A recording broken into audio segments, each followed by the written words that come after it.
नमस्कार दोस्तों, मैं हूँ राज और आप देख रहे हैं हाईवे 33। तो चलें दोस्तों आज की कहानी के सफ़र पर। दोस्तों ये कहानी छत्तीसगढ़ से आई हुई है। ये कहानी है भरत भरत उर्फ भरथो जी का। लेकिन आज का नहीं है, 1985 की है। लगभग इस कहानी को, इस घटना को घटे हुए 41 साल के आसपास हो चुका है। भरथो यानी भरत जी बड़ा दुख झेले थे अपने जीवन में। ऐसे ऐसे दुख जिसका वर्णन किया नहीं जा सकता है। तो चलिए आज की कहानी उन्हीं के शब्दों द्वारा हम सुनते हैं, भरत जी के द्वारा। दोस्तों मैं भरत, प्यार से लोग मुझे भरतू भरतू कह के बुलाते थे। मैं जब 5 साल का आसपास का था तभी मेरी माँ गुजर जाती है। इसके बाद मैं अपनी माँ को देख नहीं पाता। उस उम्र में मुझे तो पता भी नहीं था कि आखिर मेरी माँ गई तो कहाँ गई। पापा कहते थे कि वो भगवान के पास गई है, भगवान ने उसको बुलाए हैं और वो जल्दी से लौट आएगी, तुम चिंता मत करो। जब भी मैं रोता था, अपनी माँ के बारे में पूछता था कि मेरी माँ कहाँ है, और तब पापा यही जवाब दिया करते थे। मेरी दादी यही सब बताती थी, भगवान ने बुलाया है कोई काम से, जल्दी से जल्दी लौट के आ जाएगी। मैं समझ जाता था कि भगवान ही शायद उनको बुलाए होंगे। अब छोटा तो था, मन भी वैसा ही था, मैं मान लेता था। लेकिन जब काफ़ी टाइम बीतता गया तब मैं अपनी जिद पर अड़ जाता था। मैं अपनी दादी से उलझ जाता था कि मेरी माँ कब आएगी, ये भगवान कहाँ रहते हैं, मैं जाऊँगा भगवान के पास, अपनी माँ को लेके आऊँगा। तब दादी रोने लगती थी। वो कहना तो बहुत कुछ चाहती थी कि अब तेरा माँ कभी इस दुनिया में लौट के नहीं आएगी, लेकिन मुझे वो रुलाना नहीं चाहती थी। ऐसे अपने आप खुद रोती रहती थी। पिताजी आते थे और तब मुझे आप लेकर बाहर निकल जाते थे। चल मैं तेरे को गांव घुमा के ले आऊँ। खेतों में ले जाते थे, मेरा मन बहलाने के काम करते थे। लेकिन उनको लगने लगा था कि मैं अपनी माँ को ज़रूर ढूंढूंगा। आखिरकार अब करीब 2-2.5 साल बीतने के बाद मेरे पापा दोबारा शादी करते हैं। खूबसूरत मेरी नई माँ आ जाती है। लेकिन मैं अपने माँ को पहचानता था। मेरे पापा कहते थे यही तो तेरी माँ है जो भगवान के पास गई थी, पहले से सुंदर बन के आई है, यही है। लेकिन मैं अपनी माँ को जानता था, मैं अपने माँ को अच्छी तरह पहचानता था। मैं जिद करता था कि नहीं, ये मेरी माँ हो ही नहीं सकती, मेरी माँ तो अलग ही है, मुझे अपने माँ के पास जाना है। लेकिन मेरे पिता मुझे डांटते थे, कहते थे यही इतनी माँ, भगवान ने इसको इसी रूप में भेजा है, अब इसके अलावा कोई दूसरी तेरी माँ नहीं है। आखिरकार मैं समझ गया था। अब तो नन्हा शरीर था, नन्ही मेरी बुद्धि थी। जो मेरे पिता मुझे समझाते थे मुझे वही कुछ अब करना पड़ता था, मानना पड़ता था। धीरे धीरे मैं भी बड़ा होता गया। और इसके बाद माँ जो मेरी आई हुई नई, अब उन्होंने अत्याचार अब मेरे पर शुरू कर दिया था। वो जबरदस्ती मुझे कहती थी कि मैं तेरा माँ हूँ, तू मुझे माँ क्यों नहीं बोलता।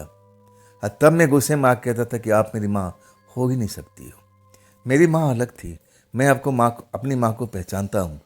और तब वो मेरी पिटाई करती थी। मैं 10-12 साल की उम्र में था और तब जाकर के एक मेरी बहन पैदा होती है, बहुत खूबसूरत। जब मैं उसको देखता हूँ ना तो बस देखते ही रह जाता हूँ। परी के समान थी मेरी बहन, मेरी सौतेली माँ से पैदा हुई। मैं अपने बहन में बहुत निष्ठा रखने लगा था। जब तक अपनी बहन को देखता नहीं था तो मुझे चैन नहीं पड़ता था। लेकिन मेरी सौतेली माँ मेरे बहन के पास खेलने नहीं देती थी।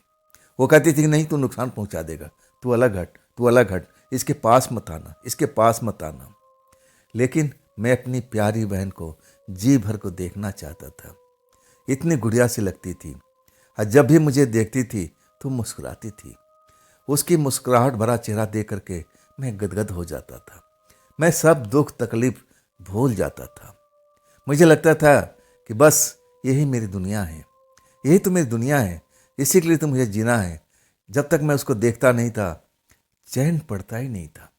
लेकिन वो सौतेली माँ ज़्यादा से ज़्यादा मुझे अपनी बहन से दूर करने की कोशिश करती थी। जब तक वो आस पास में रहती थी तब तो मैं अपनी बहन के पास पहुंच ही नहीं सकता था। वो मुझे दूर हमेशा रखने की कोशिश करती थी। लेकिन अब एक और 2 साल के भाई, छोटा सा भाई आ चुका था।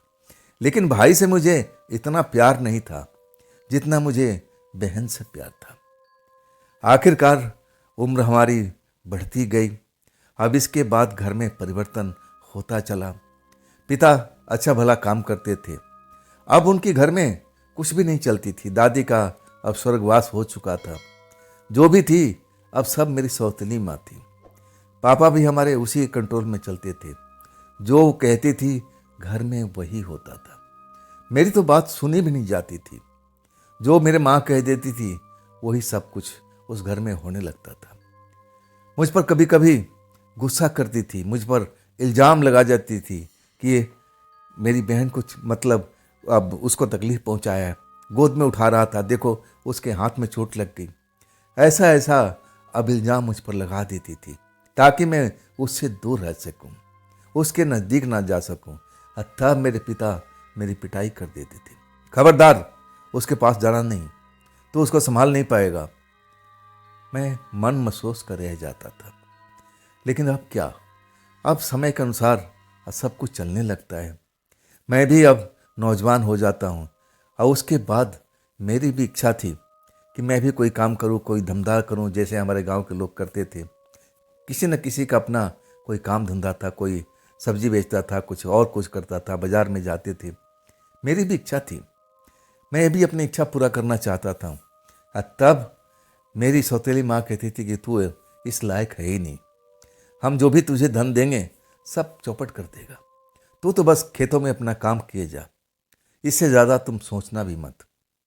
आखिरकार जब ऐसा बात होता था तो मैं अंदर ही अंदर रोता था। मेरी भी मन में बहुत इच्छा रहती थी, बहुत मेरे सपने थे कि मैं भी कुछ आगे बढ़ूं, कुछ काम करूं। ज़्यादा पढ़ा लिखा तो था नहीं, लेकिन जितना पढ़ा लिखा था मैं अपने गांव के बच्चों में, अपने उम्र के बच्चों में सबसे तेज था, होशियार था। सारे बच्चे मुझे पसंद भी करते थे। मेरे यार दोस्त, जो कोई बात होता था जो उनकी समझ में नहीं आती थी तब वो मेरे पास में आते थे। उनके सवाल को मैं जवाब ढूंढ करके देता था और इस तरह मैं लगभग नौजवान हो चुका था। ज़्यादातर मेरा जो काम धाम हुआ करता था खेतों के अंदर में।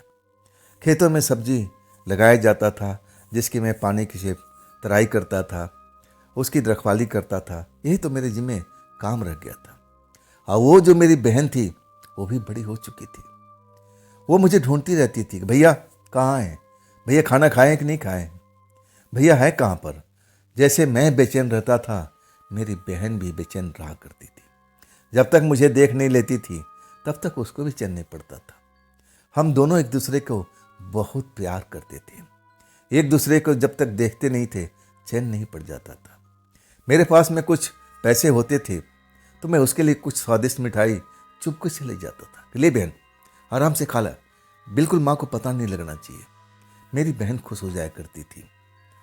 अब इसके बाद जो कहानी करवट लेती है, कहानी इसलिए करवट लेती है कि बहन अब बड़ी हो चुकी थी, मैं तो बड़ा हो चुका था। अब मेरी कोई शादी का फिक्र नहीं थी। उस घर में मेरी कोई शादी का फिक्र कोई भी नहीं कर रहा था। पापा मेरे कभी कभी चर्चा करते थे कि देखो लड़का जवान हो चुका है, अब इसके यार दोस्तों की शादी हो चुकी थी, इसकी भी शादी कर देना चाहिए। तब मेरी सौतेली माँ मेरे पापा से उलझ जाती थी, खबरदार शादी का नाम भी मत लेना, अभी कोई शादी का चर्चा इस घर में नहीं होगा, पहले सब मेरे बच्चों की शादी होगा और उसके बाद उसका नंबर आएगा। पिता तो बहुत डरते थे अब मेरी सौतेली माँ से। मैं बताया था ना, जब तक उनकी आज्ञा नहीं होती थी तो पिता कोई भी काम कर नहीं पाते थे। मैं उस दुख तकलीफ को पिताजी को समझता था। वो भी लाचार हो गए थे। मैं तो लाचार था ही, मेरे साथ उनका भी यही हाल चल रहा था। लेकिन उस घर में बस मुझे मानने वाली मेरी बहन ही थी। वो ही मुझे सब कुछ वक्त पर तलाशती थी। तूने ब्रश किया, दातुन किया, नाश्ता किया, और मैं मन महसूस के रह जाता था। ज़्यादातर मेरा समय खेतों में बीतता था। खेत में एक झोपड़ी बनी हुई थी। हाँ, मैं कभी कभी महीने में 2 महीने में घर जाता था। मेरा घर जाने का इच्छा ही नहीं होती थी। जब भी जाता था, माँ गुस्से से मुझे देखती थी, किस लिए यहाँ पर आया, किस लिए आया, क्या चाहिए तुझे। हाँ, तब मैं बहुत डर जाता था। मैं अपने खेत में लौट जाता था। खाना पीना सब कुछ वही भिजवाती थी, छोटे भाई के साथ। हाँ, कभी कभी मेरी वो वाली बहन भी ले आती थी। हाँ, तब हम घंटों बैठ के बात करते थे। उस बात को भी लेकर के वो चिढ़ती रहती थी। मेरी बहन को डांटती थी, इतना टाइम खेतों में कैसे बीत गया। वो भी डर जाती थी। अब आखिरकार हम तो तंग थे ही, मेरी बहन भी तंग हो चुकी थी। इसके अलावा मेरे पिता का तो हालत दयनीय था। उनका तो उस घर में कुछ चलता ही नहीं था। मालकिन जो थी मेरी सौतेली माँ थी। अब रिश्ता मेरी बहन का होने लगता है, बात बन जाती एक जगह पर। लेकिन उस शादी में बहुत सारा खर्च था। इतना पैसा मेरे जो पिता जोड़ नहीं पाए थे। अब सब घर में चिंता में हो जाते हैं कि लड़का तो अच्छा है, घर परिवार भी अच्छा है, लेकिन अब करेंगे कहाँ से, इतना पैसा हम लाएंगे कहाँ से। और वो शादी मेरी बहन को भी पसंद थी। वो जो लड़का था बहन को भी अच्छा लगता था। मेरी बहन की इच्छा थी कि मेरी शादी उसी घर में हो। कभी कभी हम लोग मिलते थे, खेत में आती थी तो मैं उससे पूछता था, वो लड़का तुम्हें पसंद है, वो घर तुम्हें पसंद है जहाँ तुम्हारी शादी हो रही है, तुम्हारे साथ कोई जबरदस्ती तो नहीं हो रही है। तब कहती कि नहीं भैया, वो लड़का बहुत ही अच्छा लड़का है, वो परिवार भी बिल्कुल सही है। लेकिन समस्या आ करके वहाँ पर खड़ी हो जाती है जब पैसे की कमी पड़ जाती है। इतना पैसा ना होगा ना उस लड़के से शादी होगा। चिंता में सारा परिवार डूब जाता है। मैं भी इस बात को जब समझता हूँ तो मैं भी चिंता में पड़ जाता हूँ कि अब क्या किया जाए। मोटा मोटी अब जमीन तो बचा था, जिस जमीन पर हम खेती बाड़ी करते थे उससे अन्न उपजता था, तो क्या जमीन को बेच दिया जाए। मेरी माँ का कहना था, सौतेली माँ का, कि हाँ, मेरी बेटी के लिए जो भी होना चाहिए वो हम कर देंगे, जरूरत पड़ेगी तो अपना मकान भी बेच देंगे, लेकिन शादी तो होगी उसी घर में। जो मेन अड़चन आ रहा था वो पैसे को लेकर के। परिवार में तो वो घर परिवार, वो लड़का सबको पसंद था, मेरी बहन को भी पसंद था, मुझे भी पसंद था, लेकिन समस्या तो वहीं खड़ी हो जाती थी। अब धीरे धीरे जो समय था वो निकलता जा रहा था। एक टाइम लिमिट था कि इस टाइम में हमें सब कुछ करना है। नज़दीक जब समय आने लगता है तो सब फड़फड़ाने लगते हैं, अब क्या हो, अब क्या हो। लेकिन पिताजी बहुत शांत रहा करते थे। मैं उनसे पूछता हूँ एकांत में कि पिताजी, आपको चिंता नहीं है, बहन की शादी है, आप हाथ पर हाथ धर करके बैठे हुए हैं, क्या आपको बहन की चिंता जरा भी नहीं है। तब कहते हैं, अरे नहीं भरतू, चिंता तो है, तू चिंता मत कर। मैंने बोला कि मैं चिंता करूं ना तो कैसे ना करूं, आखिर इतना धन कहाँ से आएगा। तब कहते हैं, तो क्यों चिंता करता है, मैंने कुछ पैसा अपने किसी साथी को दिया हुआ है, यही सोच समझ करके कि घर में रहेगा तो खर्च हो जाएगा, मैं उसको संभालने के लिए दिया हूँ और वो वक्त पर मुझे पैसा लौटा देगा। जब मैं सुनता हूँ तो मेरा मन बेचैन हो जाता। किसको दिए आप, कौन सा आपका दोस्त है, मैं आपका हर दोस्त को जानता हूँ। तब एक नाम बताते हैं कि मैंने उस भाई को दिया है पैसा, उसको संभालने के लिए। वो देख, जल्दी से जल्दी देने का वादा किया है। उस व्यक्ति को मैं अच्छी तरह से जानता था। वो किस्म जो काइया किस्म के इंसान होते थे ना, वही इंसान था। वो लोगों से ठगी किया करता था, धोखा दिया करता था। लेकिन मेरे पिता भोले भाले थे ना, उनको भी अपने जाल में फंसा लिया था। अब बहुत अच्छी खासी रकम वो ऐंठ लिया था कि लाओ सारा पैसा मुझे दे दो, जब तुम्हारी बिटिया की शादी होगी मैं पाई पाई लौटा दूंगा। अभी मेरे पास में कुछ ऐसा खर्चा है जो मैं तुम्हारे पैसे से कर लूँगा, और जब जरूरत आएगा मैं तुम्हारा पैसा पाई पाई लौटा दूंगा। पिताजी बड़े भोले भाले थे। माँ को ये सब बात अगर पता चल जाती तो ऐसा कभी नहीं करने देती, लेकिन उनको कानों कान खबर नहीं होता है। ये चुपचाप मेरे पिताजी कर लेते। निश्चित बैठे हुए थे कि बस एक आध दिन में वो पैसा लौटा देगा और इसके बाद हम वो सब काम हंसी खुशी कर लेंगे। मुझे भी समझाने की कोशिश कर रहे थे। मैं उनकी बात सुन करके मैं उनको समझाने लगा कि देखो, वो इंसान धूर्त किस्म का है, वो आपका पैसा नहीं लौटाएगा। आप उसे तगादा करो, नहीं तो मुझे लेके चलो, मैं उसे पैसा मांगूंगा। तब कहने लगे, देखो उसने बोला है ना 2 दिन के अंदर पैसा लौटा देगा, तो लौटा देगा। अगर 2 दिन के बाद वो नहीं लौटाता है तब हम उससे जाएंगे, बात करेंगे ना, तब तो मेरे साथ में चलना। लेकिन 2 दिन निकल जाता है, वो पैसा कहाँ देने वाला था। मैं तो उसकी नस नस से वाकिफ था। अब वही हुआ, वो बोल दिया कि अभी मेरे पास में पैसा नहीं है, अभी आने में टाइम लगेगा। पिताजी सुनकर के उनकी हालत खराब हो गई थी। लेकिन मैं उस टाइम में वहीं पर था, पिताजी मुझे लेके गए थे। तब मैं कहने लगा, चाचा ये पिताजी को आप बिल्कुल बेवकूफ़ बनाती है, ये भोले भाले इंसान हैं, कम से कम इन पर तो रहम करते। इन्होंने तुम्हारा क्या बिगाड़ा था, सीधे ढंग से पैसे जितना है सबके सब लौटा दो। वो इंसान यानी मेरे चाचा वो मुझ पर बरस पड़े, कौन सा पैसा, किसका पैसा, तूने पैसा दिया है, देखा है पैसे देते हुए। वो भड़क उठे, जो तुम्हारे मन में आए कर लो, हमारे पास तुम्हारे पापा ने पैसा वैसा नहीं दिया है, मैं इनको नहीं मानता हूँ, दिखा दो कोई सबूत हो तो। अब तो जैसे हम सब पागल हो गए थे। पिताजी तो लड़ पड़े थे, तू मुझे झूठा कह रहा, जब पैसा दिया था तब बड़ा प्यार दिखा रहा था, और आज पैसा लौटाने के पहले तू क्या क्या बोला था और आज क्या बोल रहा है। पिताजी तो रोने लगे थे, लेकिन मैं समझ गया था ये धूर्त इंसान है, ये पैसा कभी नहीं लौटाएगा। हम कुछ भी कर लें उसको कोई फर्क नहीं पड़ने वाला। तब मैं पिताजी कहता हूँ, अब चलो घर पर, यहाँ बात बढ़ाने का कोई मतलब नहीं है, ये पैसा देगा ही नहीं, पैसा आपका डूब चुका है, हमें कुछ और रास्ता ढूंढना पड़ेगा बहन की शादी के लिए। तब पिताजी कहने लगे, अब कौन सा रास्ता है, अब तो खेती बचा है ना, खेत को बेच दें।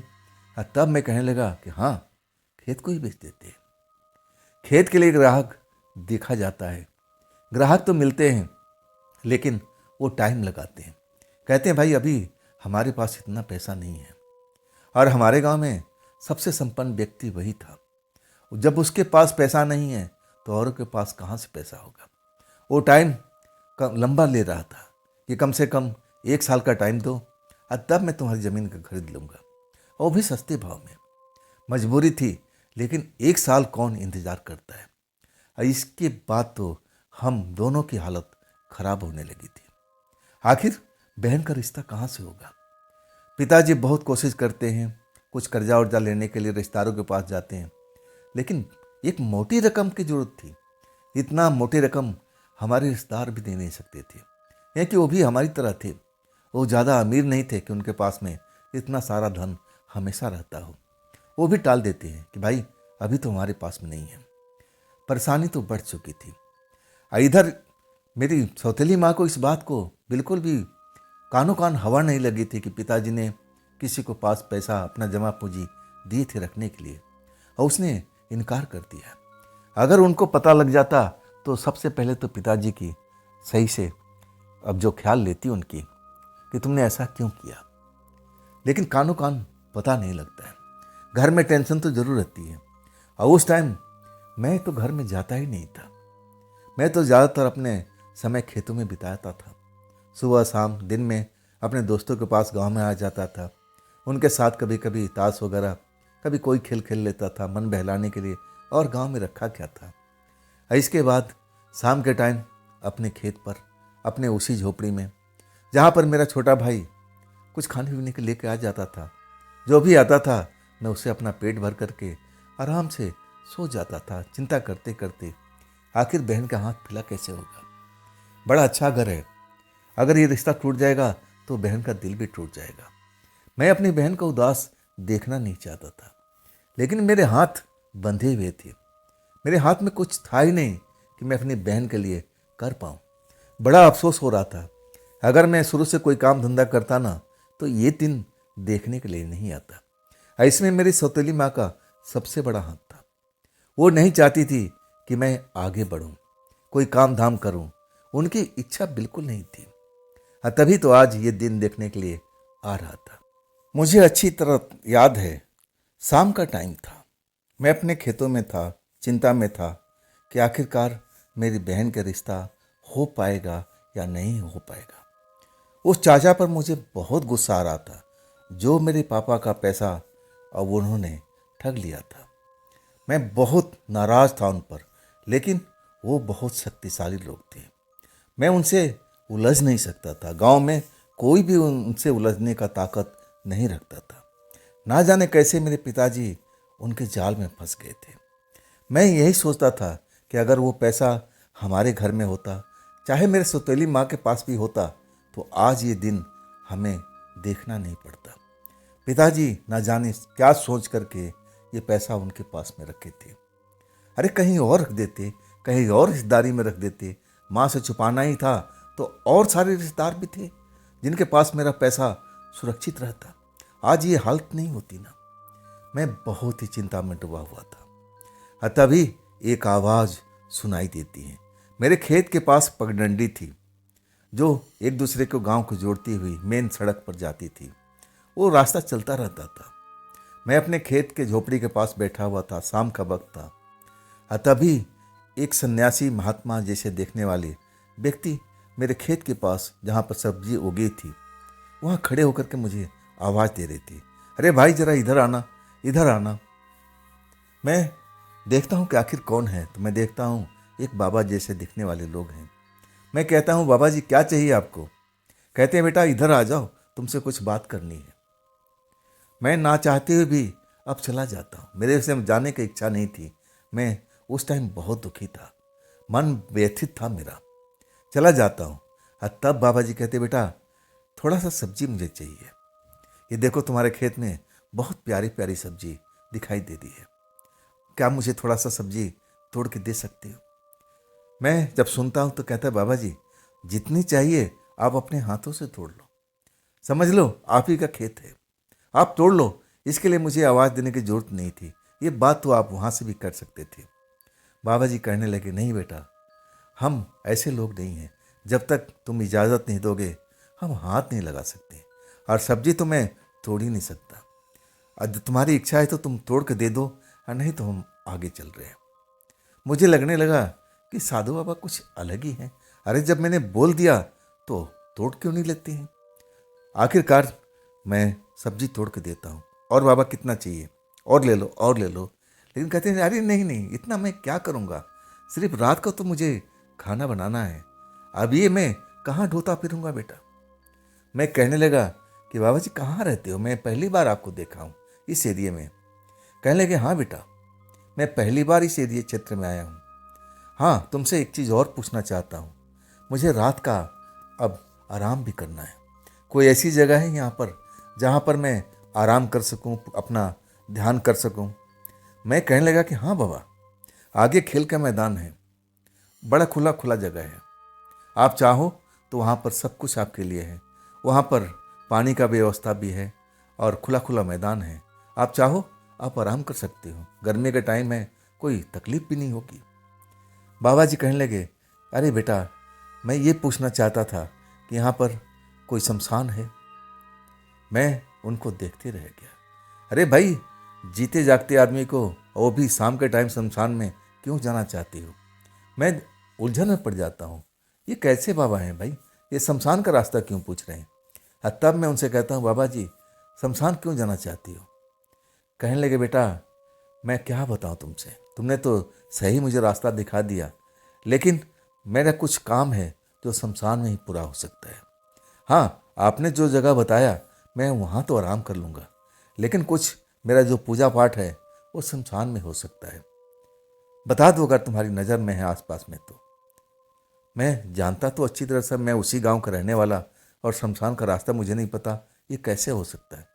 हाँ तब मैं कहता हूँ, बाबा जी जहाँ पर वो खेल का मैदान है बस थोड़ी ही दूरी पर वो शमशान है, आपका पूजा पाठ भी हो जाएगा और बगल में वो खेल का मैदान है, वहाँ पर आप आराम भी कर सकोगे, पानी वानी की सब व्यवस्था है, और कोई दिक्कत परेशानी हो तो वो भी आप मेरे से पूछ लो।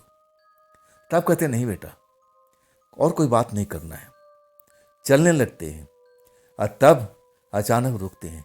अरे बेटा, आपके पास में पानी है तो थोड़ा पानी पिला दो ना। मटके में पानी था और तब मैं कहने लगा बाबा इसके लिए तो मेरी झोपड़ी में चलना पड़ेगा। वो मेरे पीछे पीछे चलने लगे। मैं झोपड़ी में पहुंचते हैं, मैं उनको पानी पिलाता हूँ और वो बैठ जाते हैं, सुस्ताने लगते हैं। शायद कहीं दूर से आए थे, कहीं और जाना था, और रास्ते में थोड़ा आराम करने लगते हैं। और तब मैं उनसे पूछता हूँ कि बाबा जी आप बुरा मत मानना, आप कौन सी पूजा पाठ करोगे शमशान के अंदर में।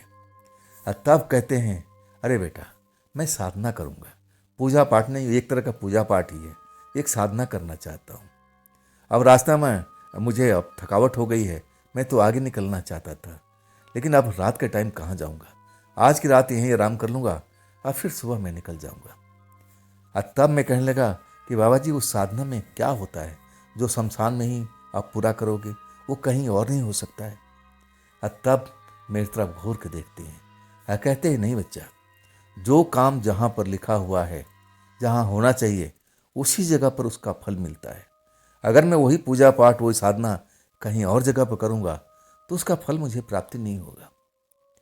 मेरे मन में बहुत जिज्ञासा हो चुकी थी।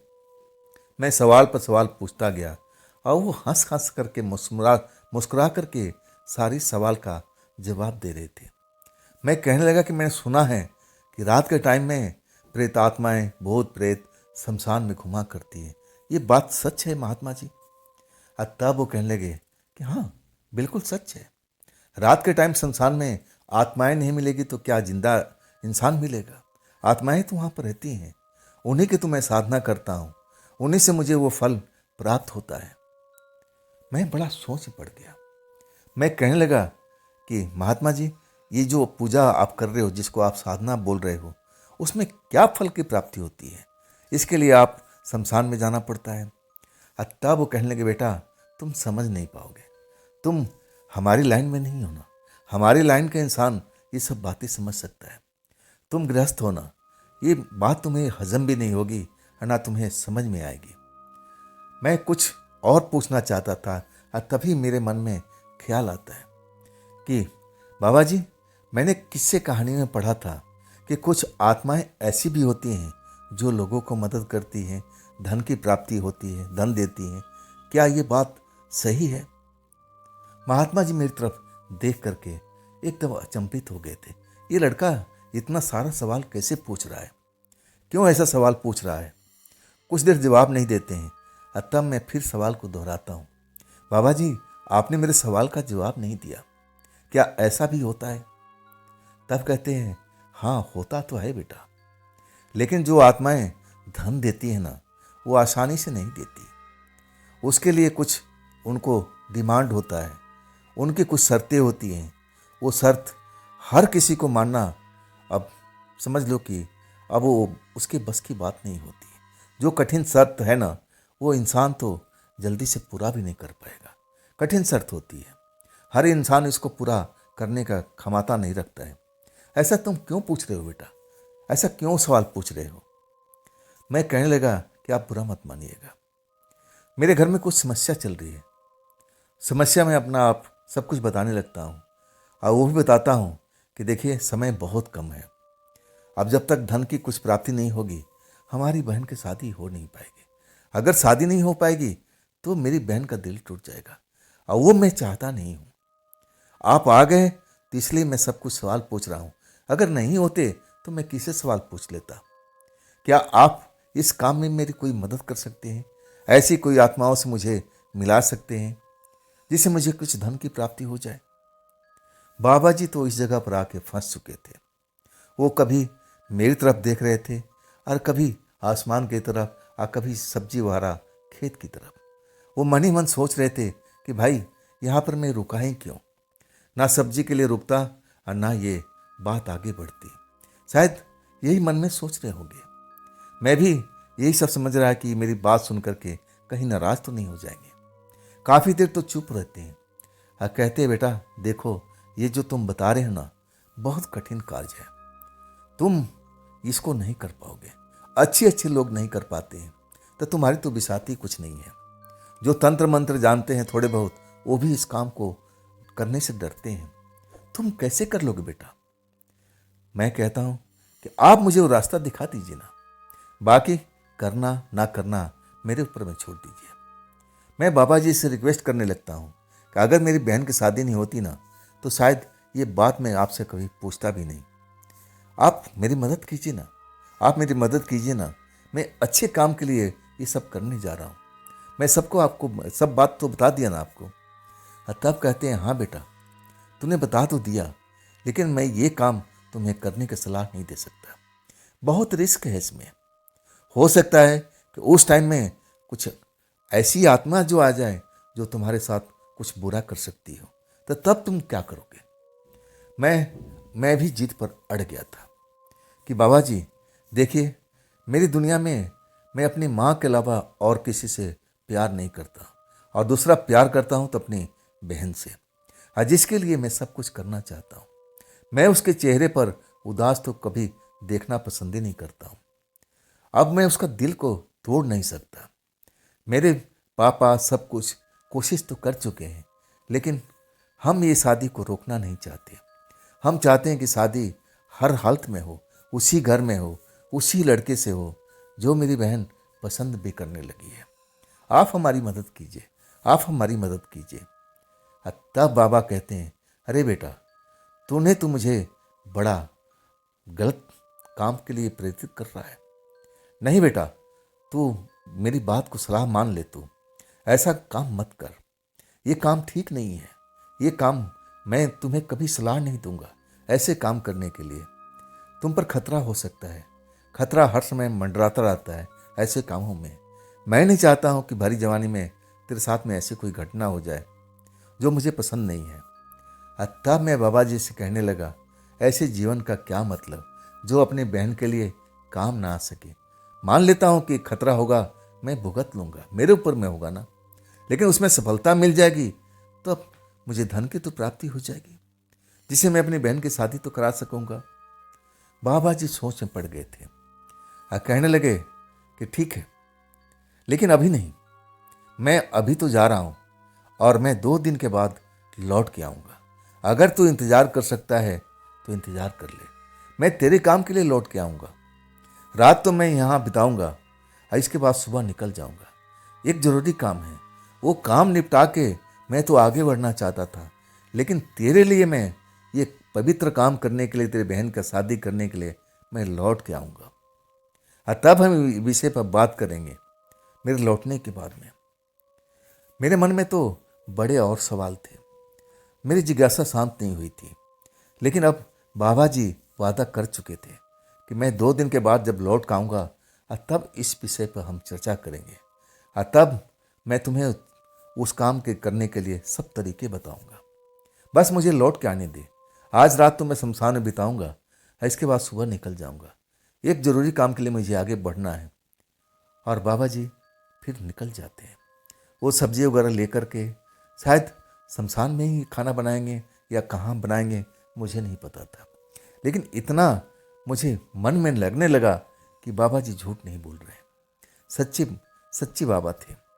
झूठ उनके चेहरे पर दिखाई नहीं दे रही थी, बिल्कुल शांत भाव था। और इसके बाद मेरे पास में इंतजार के अलावा कुछ भी नहीं था। वो रात निकल जाती है, अगली रात आती है और फिर सुबह आता है। और उधर घर में बेचैनी बढ़ी हुई थी। मेरी सौतेली माँ अब बहुत कोशिश में लगी थी कि कैसे भी कैसे करके खेत बेचा जाए, पैसा प्राप्ति किया जाए। वो भी कोशिश करती हैं, लेकिन वही होता है, सब लोग मना कर देते हैं कि नहीं, हमारे पास पैसा नहीं है। जो ग्राहक लेना चाहता था वो भी टाइम मांग रहा था कि कम से कम 6 महीना दो। वो तो पहले साल पर रुका हुआ था, अब फिर 6 महीने पा चुका था। कुछ पैसा दे रहा था और उस पैसे में शादी हो ही नहीं सकती थी, तो ऐसे काम क्यों करना था। सब लोग बेचैन हुए पड़े थे। मेरा पिताजी तो पागलों वाली हालत हो गई थी, इधर उधर भागते फिर रहे थे अपने दोस्तों के पास, रिश्तेदारों के पास, कोई तो हमारी मदद करे, कोई तो मदद करे। कभी कभी उस धूर्त चाचा के पास जाकर के लड़ने लगते थे। कहा सुनी हो जाती थी, झगड़ा हो जाता था। और तब मुझे जानकारी मिलती तो मैं जाता था, पिताजी को शांत करा के ले आता था कि आप इस पैसे के भूल जाओ, ये इंसान देने वाला नहीं है, समझ लो वो पैसा आपने कहीं पर दान दे दिया है, इससे उलझ करके अपनी इज्जत को खराब करना है। ये तो झूठ बोलेगा, सरासर झूठ बोलेगा, बोल देगा कोई सबूत ले आओ, किसके सामने दिए हैं। तो हमारे पास में ना तो कोई सबूत है, ना कोई गवाही देने वाला है, और गवाही देने वाला भी होता तो वो भी मुकर जाता उसके डर के आगे। ऐसा इंसान था। मैं पिताजी को समझाता हूँ तो वो रोने लगते हैं। तब मैं उनको शांत कराता हूँ कि पिताजी आप शांत रहो, शांत रहो, जो लिखा होगा वही होगा। अब हमारे हाथ में बात नहीं है, लेकिन कोशिश करना हर इंसान का काम है। मैं भी कुछ कोशिश में लग जाता हूँ। मैं अपने यार दोस्त से मिलता हूँ कि भाई कुछ ना कुछ तुम लोग मदद करो, बहन की शादी है, और वो लोग भी हाथ खड़े कर लेते हैं। और वो भी नौकरी नहीं करते थे, जो भी मेरे दोस्त थे, ना कोई धंधा करते थे। और जो धंधा करता था वो तो एकदम साफ शब्दों में मना कर दिया कि भाई बहुत घाटा चल रहा है, पैसा बच ही नहीं पा रहा है। अब मैं लौट आता हूँ घर में, तो महीना 2 महीना में कभी कभी मैं जाता था, और नहीं तो मैं घर के तरफ देखता भी नहीं था। सौतेली माँ के कारण जब भी मुझे देखती थी उसका चेहरा का रंग बदल जाता था। अब मुझे अच्छी भी नहीं लगती थी। मुझे लगता था कि मैं कहाँ पर आ गया हूँ, मैं तो अपना खेत में ही बढ़िया था। और इसके बाद अपने खेत में आ जाता हूँ, अब बस चिंतन मंथन करने लगता हूँ। और मुझे बिल्कुल मैं भूल चुका था बाबा जी की बात को कि बाबा जी भी मेरे से वादा किए हैं और वो लौटेंगे। मेरे मन से इतना दुख तकलीफ होता है ना कि मैं उस बात को भूल ही जाता हूँ। हाँ, कभी मेरे सपने में भी नहीं आया था कि ऐसा काम मैं कभी कर भी सकता हूँ। चलो, मैं इस सब बात को भूल चुका था। लेकिन जब दोपहर होता है ना, तब वही बाबा जी, मैं झोपड़ी के अंदर में था, तब मुझे आवाज़ देते हैं, हाँ बेटा तुम यहीं पर हो ना, यहीं पर हो ना। जब बाबा जी की आवाज़ सुनता हूँ तो मैं बाहर निकलता हूँ, देखता हूँ कि बाबा जी झोपड़ी के गेट पर खड़े हैं। मैं देख करके आश्चर्य में पड़ जाता हूँ कि बाबा जी को चिंता थी मेरे बहन के बारे में, तभी तो यहाँ तक आए हैं। इसका मतलब मेरा काम हो सकता है। जब काम होगा तभी तो बाबा जी आए हैं। मन में उथल पुथल होने लगी थी, दिल की धड़कन बढ़ने लगी थी कि अरे ये सब होने वाला है, ये हो सकता है, तभी तो बाबा जी आए हैं। बाबा जी को मैं उचित स्थान देता हूँ, बिठाता हूँ, पानी पिलाता हूँ, और तब हाथ जोड़ के कहता हूँ बाबा जी ये काम आप करवा देंगे क्या। बाबा जी मुस्कुराते हैं और कहते हैं मैं तुम्हें राह दिखा सकता हूँ, काम करना ना करना तुम्हारे ऊपर निर्भर है।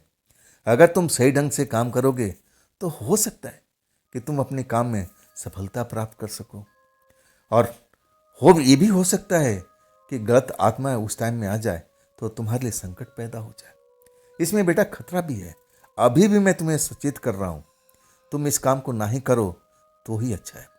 और तब मैं बाबा जी से कहता हूँ कि बाबा जी हमारे पास में कोई रास्ता ही नहीं बचा है, ये काम तो मुझे करना है। आप मुझे इस काम को बताइए, मुझे रास्ता दिखाइए कि मैं कैसे उस जगह तक पहुँचूँ जहाँ पर मुझे धन की प्राप्ति हो सकती है। और तब बाबा जी कहते हैं मैं सब कुछ बताऊँगा, सब कुछ धीरे धीरे मैं करके बताऊँगा। और इसके बाद वो बताना शुरू किए कि देखो तुम्हें ऐसे ऐसे काम करना पड़ेगा, शमशान में जाना पड़ेगा, वहाँ पर मैं एक पूजा विधि बताऊँगा, और वो पूजा विधि को बहुत सचेत अवस्था में करना पड़ेगा। कोई गलती का मतलब तुम्हारा नुकसान, गलती का गुंजाइश वहाँ पर एक मात्र भी नहीं होना चाहिए। एक गलती तुम्हारी मौत की खिड़की खोल सकती है। मुझे महात्मा जी सब कुछ बताने लगे थे, और जैसे जैसे बता रहे थे मेरे दिल की धड़कन बढ़ती जा रही थी। कठिन कार्य था। जब महात्मा जी से मैं पूरी बात को समझता हूँ, मुझे लगता है कि महात्मा जी सही कहते थे। ये कठिन कार्य है, हर इंसान इस कार्य को कर नहीं सकता है। इसमें तो फौलादी जिगरा चाहिए इस काम को करने के लिए, और मेरे में वो जिगरा बिल्कुल नहीं था। लेकिन जब बहन का चेहरा मेरे सामने में आता है ना, तब मैं सोचता हूँ आखिर ये ज़िंदगी किस काम की है। मेरी बहन के काम में आ जाएगी। मैं एक बार कोशिश तो करूँगा, अगर मैं विजेता हो गया तो बहन की शादी तो धूमधाम से होगी, नहीं तो ऊपर वाले की मर्जी। मैं फैसला कर लेता हूँ कि बाबा जी मुझे ये काम करना है। अब कब करना है इसकी समय आप मुझे बताइए। इसमें क्या क्या तैयारी करनी पड़ेगी वो भी मुझे बता दीजिए। बाबा जी सब कुछ विधि विधान बताने लगते हैं। कहते हैं इसमें ये खर्च है और ज़्यादा खर्च नहीं है, जो मेन मेन सामान है वो तो मेरे पास में है, तुम उसकी चिंता मत करो। कुछ ऐसी चीज़ें हैं तुम्हारे खेत में आसपास के बगीचे में मिल जाएगी। कुछ फूल की ज़रूरत है, सफ़ेद पीले फूल लाल फूल, इसकी आवश्यकता है। इन सब चीज़ों का जुगाड़ कर लो और बाकी समस्या का निदान तो मैं खुद कर दूंगा, वो चीज़ तो मेरे पास में भी है। अब सारा सामान इकट्ठा तो हो चुका था, रात हो चुकी थी और बाबा जी कहते हैं कि तुम तैयार हो, एक दो बार तुम बिल्कुल शांत भाव से अब इस चीज़ को ध्यान करो, ये तुम्हें काम करना है या नहीं करना है। अगर तुम्हें डर लग रहा है तो बिल्कुल इस काम पर बिल्कुल मत जाओ। बाबा जी मुझे समझा रहे थे कि देखो, तुम्हारे मन अगर ये बात करता है कि हम इस काम पर करने के लिए तैयार हैं, तुम्हारा मन बिल्कुल शांत है और ये काम तुम कर सकते हो, तभी करना, और नहीं तो भूल जाओ, इस बात को भूल जाओ। लेकिन मैं एक बार दृढ़ निश्चय कर लिया था कि नहीं, ये काम तो मैं जरूर करूँगा, जो भी होगा देखा जाएगा। ज़्यादा से ज़्यादा क्या होगा, मेरा भूतनी से सामना हो सकता है, भूतों से सामना हो सकता है, और जब होगा तब देखा जाएगा। ईश्वर जरूर मेरी मदद करेगा, जरूर मेरी मदद करेगा। मैं अच्छा काम करने जा रहा हूँ, कोई बुरा काम के लिए मैं नहीं जा रहा हूँ। आखिरकार समय भी आ जाता है आधी रात का। अब बाबा जी मुझे लेकर के उसी शमशान में, जो हमारा गांव का शमशान है, वहाँ पर लेके आते हैं और वो कहते हैं कि देखो, सब कुछ मैं व्यवस्थित कर दूंगा, लेकिन तुम्हारे साथ में नहीं रहूंगा मैं। अगर मैं रहूंगा तो वो सब हो नहीं पाएगा जो तुम चाहते हो। मैं तुमसे दूर रहूंगा उसी खेल के मैदान में। अगर तुम्हारे सामने में अब ऐसी कोई घटना हो सकती है जो तुम्हारे लिए बहुत जानदायक हो सकती है, तब मुझे चिल्लाना, मैं तुम्हारी मदद करने के लिए जरूर आ जाऊंगा। लेकिन ये काम तुम्हें अकेले ही करना पड़ेगा। मैं जब शमशान में पहुंचता हूं ना, जब पूरा विधि विधान बताते हैं, उसकी तैयारी भी कर लेते हैं महात्मा जी, मेरा मन था ना बेचैन होने लगता है। ऐसा लगता है कि हर तरफ कोई ना कोई मुझे देख रहा है। ऐसा लग रहा है कि आसपास में बहुत सारे आत्माएं खड़ी हैं जो मुझे देख रही है। ऐसा मेरे मन में ऐसा डर बैठ जाता है। कई बार तो मेरा हुआ, अरे छोड़ो भाई, जिंदगी रहेगी तो बहुत कुछ मैं देख लूंगा, नहीं नहीं ये मैं काम नहीं कर सकता हूँ। लेकिन अगले पल जब बहन का चेहरा मेरी आंखों के सामने आता है, इसका क्या होगा, इसकी शादी तो रुक जाएगी, इसका दिल तो टूट जाएगा, मैं उसका सामना कैसे करूँगा। तब वही डर मेरे मन से निकल जाता है, नहीं मैं कर लूँगा, नहीं मैं कर लूँगा। इसके बाद महात्मा जी को मैं भेज देता हूँ। पूरी तैयारी तो हो चुकी थी, लेकिन अभी घंटा भर की देरी थी आधी रात होने में। तब जाकर के वो विधि विधान सब मुझे पूरा करना था। जो जो महात्मा जी ने मुझे बताया था, अब उस तरीके को अपनाना था। लेकिन एक घंटे के बाद में महात्मा जी चले जाते हैं उसी खेल के मैदान में, और मैं शमशान में अकेले रह जाता हूँ। मैं चारों तरफ देखता हूँ, लगता है कि हाँ, यहाँ तो आत्मा ही आत्माएं भरी पड़ी है। ऐसा लगता है कि इधर से उधर कोई भागता फिर रहा है, परछाई सी नजर आती है। लेकिन मैं उस स्थान पर बैठा था, अब मैं उठ भी नहीं सकता था। डर तो कई बार लगा, जैसे कोई दूर से आता हुआ नजर आ रहा, अब बहुत तेजी से, जैसे मुझे कुचलता हुआ निकल जाएगा। लेकिन अगले पल डर के मारे मैं आंखें बंद कर लेता हूँ, और तब वो मेरे ऊपर से कब निकल चुका है पता भी नहीं लगता। ऐसे ऐसे उस रात को मैंने बातें महसूस किया था, मैंने ऐसे ऐसे साय को देखा था जो डराने के लिए काफ़ी था। लेकिन मैं डरा जरूर, लेकिन अपनी बहन के लिए मैं वहाँ से हिला तक नहीं। मुझे लगा कि बस कुछ देर और, आधी रात हो जाएगी, फिर मैं पूजा पाठ करूँगा, और उसमें भी 1 घंटा 1.5 घंटा लग सकता है। अब तो मुझे करना ही पड़ेगा। आखिरकार आधी रात हो जाता है, और इसके बाद मैं पूजा पाठ शुरू कर देता हूँ। जैसे महात्मा जी ने बोला था, दीपक जलाता हूँ, वहाँ पर जो कुछ फूल वगैरह है उसको मैं रख देता हूँ। दारू के बोतल महात्मा जी देसी लेके आए थे, और उन्होंने बताया था कि कहाँ कहाँ दारू की बूंदें टपकानी है, और बाकी बोतल को ढक्कन लगा के साइड में रख देना है। और वही सब बात अब मुझे सब कुछ जो याद था मैं कर रहा था। गलती का कोई गुंजाइश नहीं था। जैसे महात्मा जी ने बताया था, एक गलती मेरे लिए जानलेवा साबित हो सकती थी। आखिरकार वो पूजा अब शुरू हो चुका था। मैं आंखें बंद कर लिया था। जो मुझे मंत्र बताए थे उस मंत्र को मैं जाप कर रहा था। मुझे लग रहा था कई बार कि मेरे आसपास में लोग बाग जैसे घूम रहे हैं। वो लोग बाग तो नहीं हो सकते, वो प्रेत आत्माएं हो सकती थी। शमशान वाली प्रेत आत्माएं मेरे आसपास में विचर रही थी। उनकी कदमों की आवाज़ मुझे सुनाई भी दे रहा था। घंटा 1.5 घंटा जब बीत जाता है, ऐसे ऐसे आवाज़ें मेरे कानों में सुनाई पड़ती है, जैसे वहाँ पर कोई रो रहा है, कोई सिसकता हुआ मुझे सुनाई पड़ रहा है। हाँ, कोई तो जैसे मेरा नाम लेकर के पुकार रहा, भरत भरत। बहुत कमज़ोर आवाज़ जैसे दूर से आती हुई सुनाई दे रही हो। मेरा मन बहुत डर गया था। मैं अब उस पूजा को छोड़ के जा नहीं सकता था। अगर मैं उस पूजा को आधे दूर में छोड़ देता तो मुझ पर हमला भी हो सकता था। वो प्रेतात्माएं जो मेरे आसपास में मंडरा रही थी वो मुझ पर टूट पड़ती, मुझे जिंदा नहीं छोड़ती, जैसा महात्मा जी ने बताया था। मेरी हिम्मत नहीं थी कि उस पूजा स्थान से मैं उठ करके इधर उधर भाग सकूं। मैं किधर भी अब भागने वाला नहीं था। अगर मैं उस पूजा स्थान से निकलता तभी मेरे साथ में बुरा अब होना शुरू हो जाता। मैं अब अपना पूजा को सही ढंग से कर रहा था, उस मंत्र को जाप कर रहा था। मेरा मन भारी होने लगता है, प्यास से मेरा कंठ सूखने लगता है, शरीर में बेचैनी होने लगती है। ऐसा लगता है कि मेरा पूरा शरीर हल्का होता जा रहा है, हल्का होता जा रहा है। ऐसा लगता है कि जैसे मैं हवा में उठ चुका हूँ बैठे बैठे। मैं अपनी आंखें खोलने की कोशिश करता हूँ लेकिन आंखें खोल नहीं पाता हूँ। ये क्या हो रहा है मुझे, ये क्या हो रहा है मुझे। मैं घबरा जाता हूँ। मंत्र तो मैं अब बंद कर चुका था, पूजा पाठ तो मेरी संपन्न हो चुकी थी, और तब ये सब मेरे साथ में होना शुरू हो जाता है। पहले तो घबराहट, बेचैनी, गला सूखने लगता है, और इसके बाद मेरा बदन बिल्कुल हल्का सा हो जाता है। ऐसा लगता है कि मैं धरती छोड़ चुका हूँ, हवा में उठ चुका हूँ।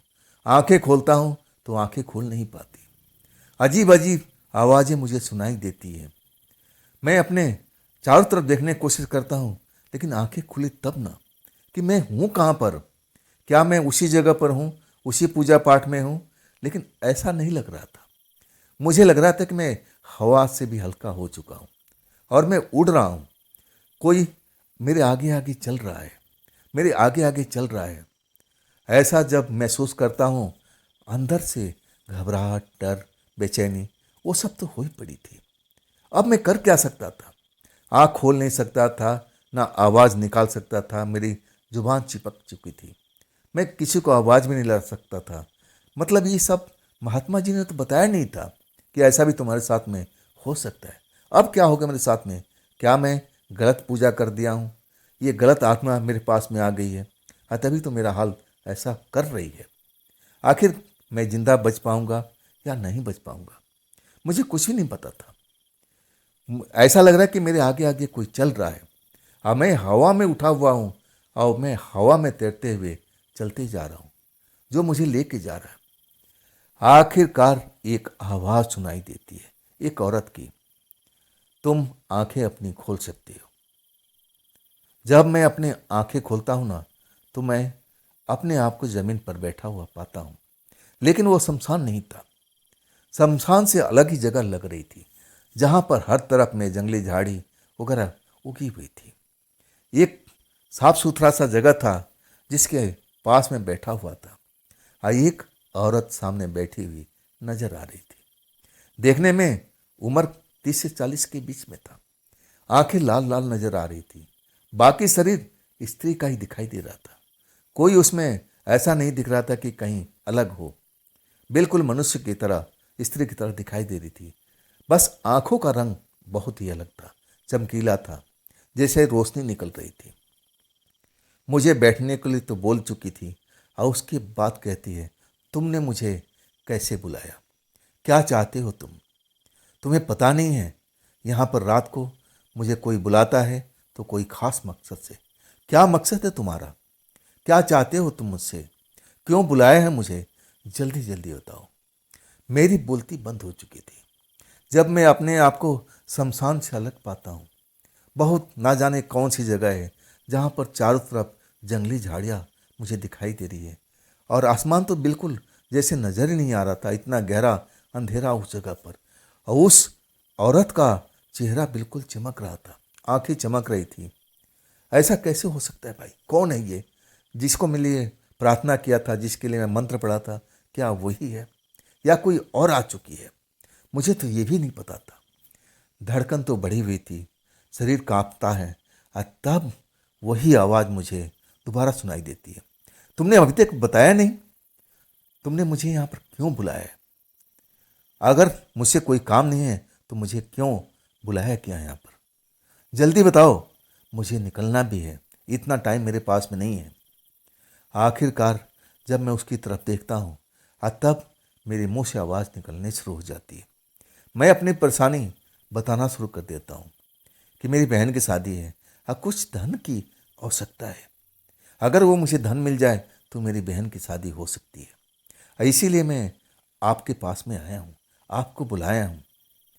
वो औरत मुस्कुरा के देखती है, आप बोलती है कि शर्तें तो तुम्हें पता भी होगा, जो तुम्हें ये मंत्र दिया है, सब कुछ तुम्हें समझाया है, तो भी बताया होगा कि आखिर धन प्राप्ति के लिए क्या करना होगा। और तब मैं कहता हूँ नहीं नहीं, मुझे इतना पता नहीं है, इतना पता नहीं है। औरत हंसती है, उठकर खड़ी हो जाती है, और फिर मेरे चारों तरफ घूमने लगती है।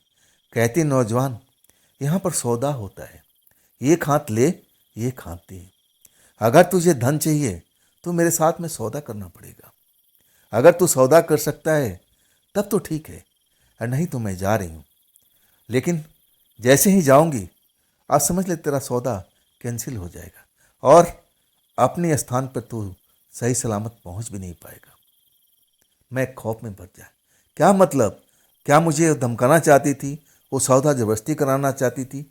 मुझे तो ऐसा ही लगा था, लेकिन मैं अब फंस चुका था अपने ही जाल में, जो मैं बिछाया था कि वो आत्मा मुझ पर दया करेगी, दया भाव दिखाएगी, बहन की बात बोलूँगा तो ज़रूर मेरी मदद करेगी।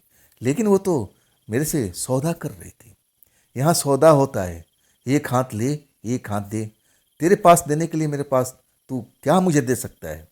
तू मुझे बता। मैं उसका चेहरा देखने लगता हूँ, है कहता हूँ मेरे पास में तो कुछ भी नहीं है। तब फिर आया यहाँ पर क्यों? जब तेरे पास में कुछ नहीं है मेरे लायक, तो तू अपना समय, मेरा समय नष्ट क्यों किया है? अब जल्दी बता दे कि तू क्या दे सकता है। मैं रोने लगता हूँ कि देखिए मेरे पास में कुछ भी नहीं है। मैं अपनी बहन के लिए आया था कि आप मेरी शायद मदद कर सकती हैं। और तब फिर से हंसने लगती है और कहती है, नौजवान, यहाँ पर सौदा होता है, सौदा के अलावा कुछ नहीं होता है। समय को तू नुकसान कर रहा है। अरे आप बोल, क्या तू सौदा करना चाहता है? मैं कहता हूँ सौदा तो मैं कर सकता हूँ, लेकिन देने के लिए कुछ भी नहीं है। तब वो हंसने लगती है, कहती है, कैसे नहीं है? तू है ना मेरे साथ में, तू ही तो मेरा सौदा है। एक रात की बात है, एक रात बिताना पड़ेगा।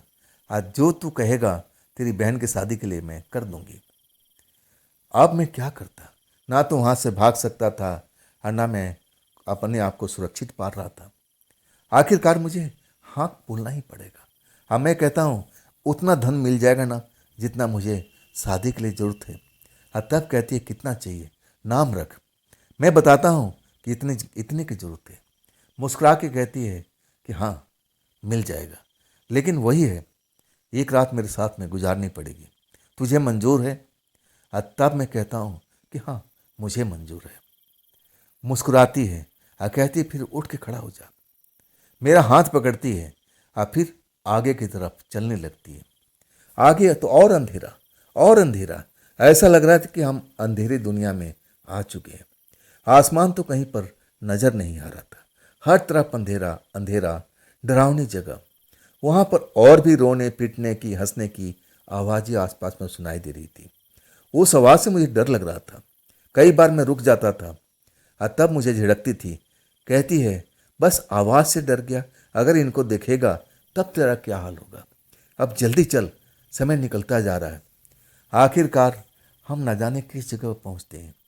अब फिर मुझे कुछ होश नहीं रहता कि मेरे साथ में हुआ क्या।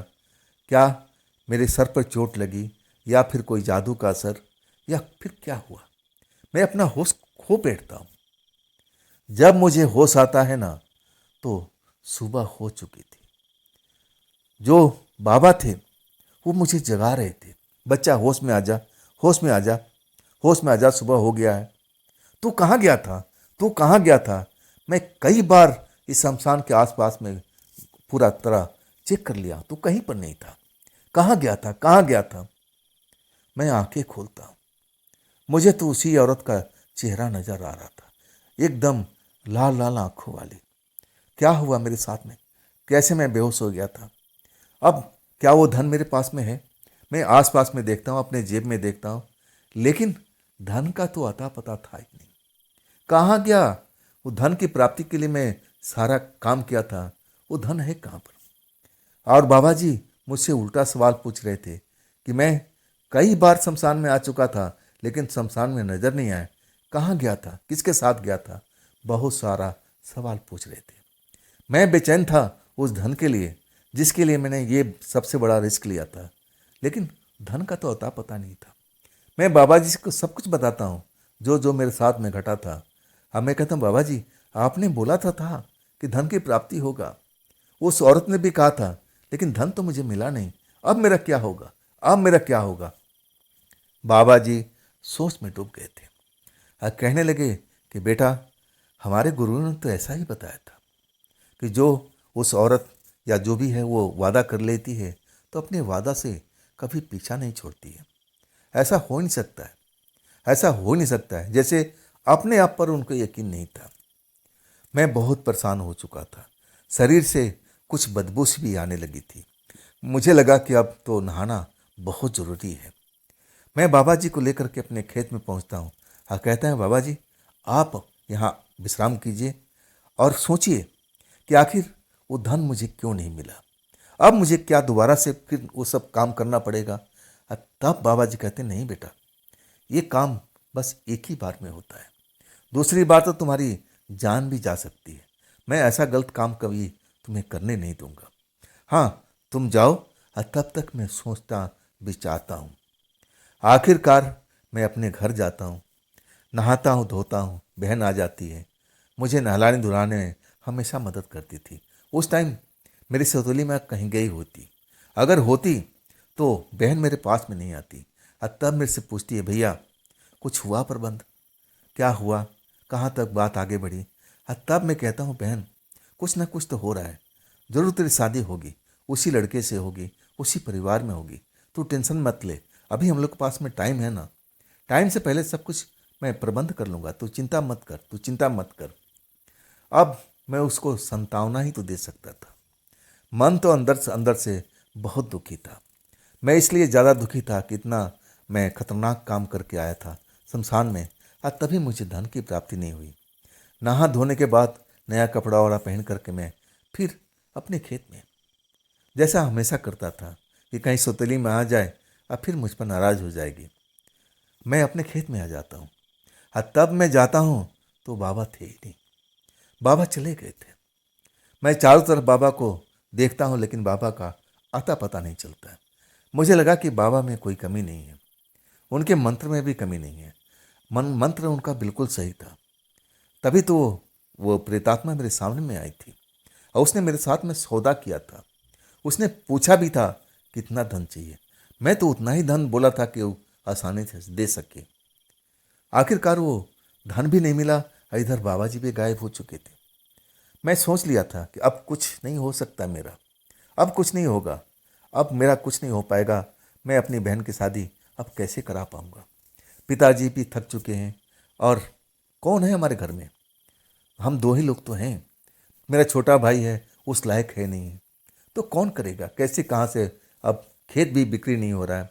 बहुत सारी समस्याएं थी जो पूरी नहीं हो पा रही थी। चिंता में डूबा हुआ था। कभी कभी मेरे पिताजी भटकते हुए मेरे खेत तक आ जाते थे, बैठते थे, खेतों में जाकर घूमते थे, फसल को निहारते थे।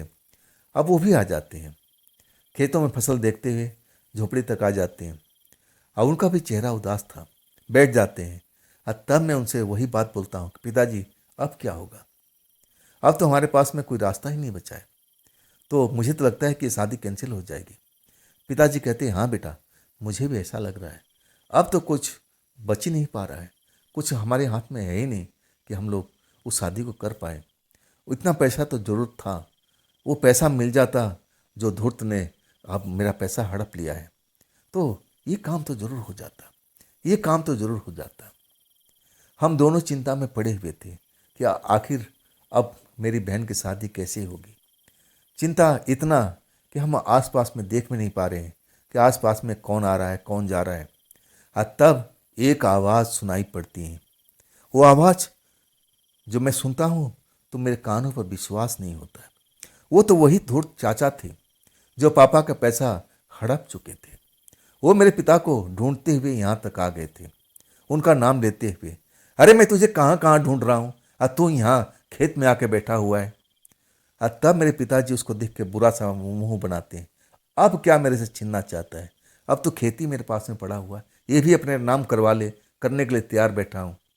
और तब वो धूर्त चाचा हंसने लगते हैं और कहते हैं अरे मैं तो मजाक कर रहा था, मैं तो मजाक कर रहा था, तेरा पैसा तो सुरक्षित रखा हुआ है, मैं पैसा देने के लिए तुझे ढूंढ रहा था।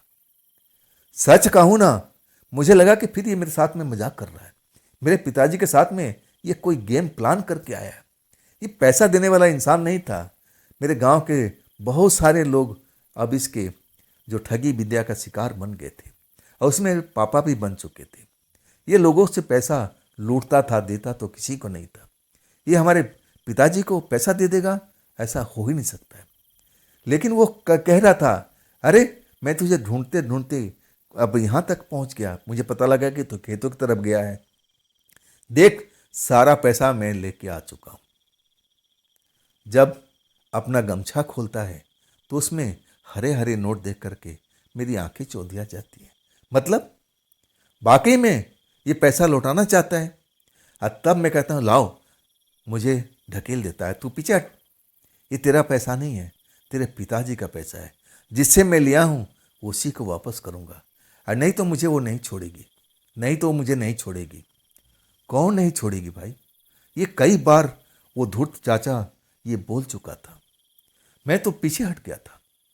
अब मैं देख रहा था कि उसके चेहरे पर उस टाइम हंसी भी थी, एक डर भी दिखाई दे रहा था। मैं देख रहा था पसीने में नहाया हुआ लग रहा था। जब वो पैसा मेरे पिताजी को लौटा देता है और तब कहता है कि हाँ अब पैसा तेरे पास में आ गया ना भाई, गिनती कर ले, 1 रुपया कम नहीं है, जितना तूने दिया था उतना ही सब कुछ है, मैं तेरा 1 रुपया भी खर्च नहीं किया हूँ, वैसे के वैसे है। पिताजी कहते हैं कि ठीक है भाई, अब मेरा पैसा आ गया ना, अब मेरी बेटी की शादी हो जाएगी। वो जाने लगता है, मतलब वो जाने के लिए तैयार होता है और तभी कहता है ऐसे नहीं, मेरे पीठ पर हाथ रख और ऊंची आवाज़ में बोल कि मैं अपना पैसा वसूल पाया।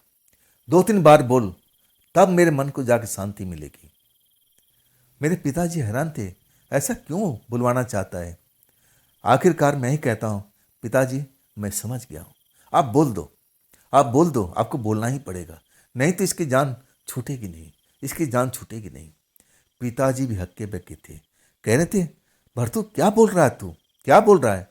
तब मैं कहता हूँ पिताजी आपको बोलना ही पड़ेगा, नहीं तो इसकी जान छूटने वाली नहीं है, आसानी से ये बचने वाला नहीं है। आप हाँ बोल दो, हाँ बोल दो कि हमने अपना पैसा वसूल पाया। आखिरकार पिताजी बोलते हैं और तब जाके वो पलटता है और खुश होता है। मेरे पिताजी को बाहों भर लेता है और कहता है भाई मुझसे बहुत बड़ी गलती होगी, आगे से मैं ऐसा कोई गलत काम नहीं करूँगा। और इसके बाद तो भागता हुआ खेतों से निकल जाता है। हम बाप बेटे खेत में, सारा पैसा गमछे में पिताजी रखे हुए थे। अब आश्चर्य तो लग रहा था, डूबा पैसा जब सामने में आ जाए, जिसको हम लोग भूल चुके थे। आखिर ये हुआ कैसे, मुझे समझ में आ गया था जब वो बोला था कि वो छोड़ेगी नहीं, छोड़ेगी नहीं। तभी उस प्रेतनी के बारे में मैं सोचने लगा था, कहीं वही प्रेतनी जो मेरे साथ में सौदा किया था वही इसके पास पहुंच गई होगी कि भाई इसी का पैसा है तो क्यों लौटा रहा है, ज़रूर इस पर अपना शिकंजा कसा होगा। और तभी तो ये दौड़ते हुए घूमते हुए हमें खेत तक आकर के बोला था। अब बोला कि चिल्ला के बोलो कि हमने अपना पैसा वसूल पाया। आखिरकार वो प्रेतात्मा ही इसके पास में आई थी और इसको मजबूर कर दिया था कि ये पैसा तो तुझे लौटाना ही पड़ेगा। और आखिरकार प्रेतात्मा ने ये मदद तो जरूर किया था, किसी न किसी रूप में। अब उसको पैसा लौटाना था, ये तो हमारा ही पैसा था, पैसा हमारे पास में लौट के आ चुका था। और इसके बाद हम लोग घर पहुंचते हैं पिताजी को लेकर के, और फिर मैं अपने बहन को बोलता हूँ कि सब इंतजाम हो चुका है। उस टाइम मेरी सौतेली माँ नहीं थी, अगर होती तो मैं इतना हिम्मत ही नहीं कर पाता। वो कहीं गई हुई थी गांव में किसी सहेली वहेली से मिलने के लिए, थोड़ा ही वक्त था, आने वाली थी। और तब मैं अपनी बहन को बोलता हूँ कि देख, अब सब कुछ प्रबंध हो गया, अब चिंता की बात नहीं, तेरी डोली तो उसी घर में जाएगी। मेरी बहन खुश होकर के मुझसे लिपट जाती है और कहती है कि आप जैसा भाई हो तो हर बहन ऐसा ही सोचेगी, जरूर उसकी मन की इच्छा पूरी होगी, आप जैसा भाई जिसके घर में होगा।